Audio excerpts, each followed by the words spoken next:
Hi, I'm Ellie LaFever for Pioneer Imports and Wholesale. Today I wanted to go over the trend report that I created for Pioneer while at Maison Objet in Paris. Maison is a very large international trade show that predicts and influences the trends for the next couple years. So while I was there, I went through the halls and wove common threads between what I was seeing and created a concise trend report for you to be able to use for the next year and kind of create and influence the way that you design, the way that you see things, and how you look to the future. So let's get started. The first trend that we saw was the refreshed jewel tones. In the past, we've done the very rich, saturated jewel tones that are more literal. Now we've taken a step back and done some refining. Now they include the dusty rose, a peacock, and the muted emerald. The dusty rose is everywhere, we've seen it, but it was everywhere at Maison, which lets me know it's probably here to stay. The combination of that dusty rose color in with the other two, with that very rich tealy saturated peacock, as well as the muted emerald, which is kind of a combination between the Wizard of Oz green emerald and a hunter. So it's this very rich color that can be incorporated by using foliage, is a good example. The three of these together work very nicely. You can mix and match them, you can have them on their own, and incorporating the textural elements that go along with them, such as the foliage, the floral, the geode rock type of thing, those are all very much representative of this color palette. The next trend is something I like to call function to fashion.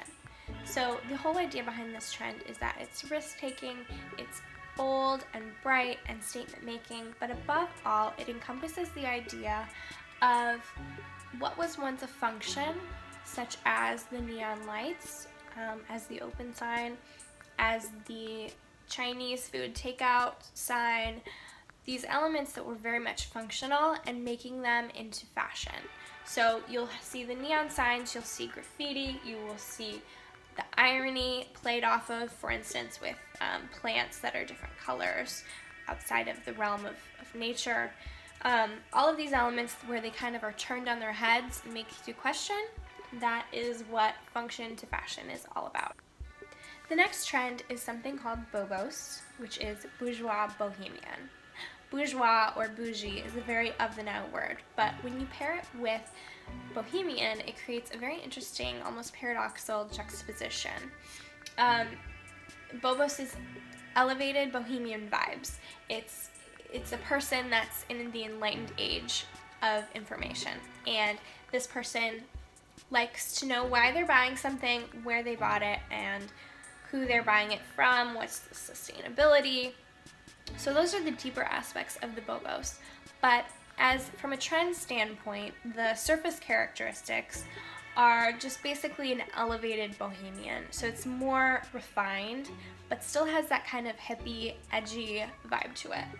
So this is natural elements, very textural, very much layering elements. It's the juxtaposition of hard and soft, eclectic treasures, eclectic color combinations, the fringe, the handmade craft, and then obviously very lush and over-the-top plant life. The next trend is gilded metallics. So we've obviously seen metals and metallics be a big player in the game of trends, but now we're kind of seeing more of that very high reflectivity, that gilded, very detailed, has the elevated metals, and the sculptural details involved with it. So it's characterized by high shine, has these gilded details that almost act as an element of surprise. So it's, again, the juxtaposition of something that's very soft, such as the white containers, with that element of surprise on the inside with the gilded detailing. So incorporating the light also has that element of play and is what your eye is drawn to.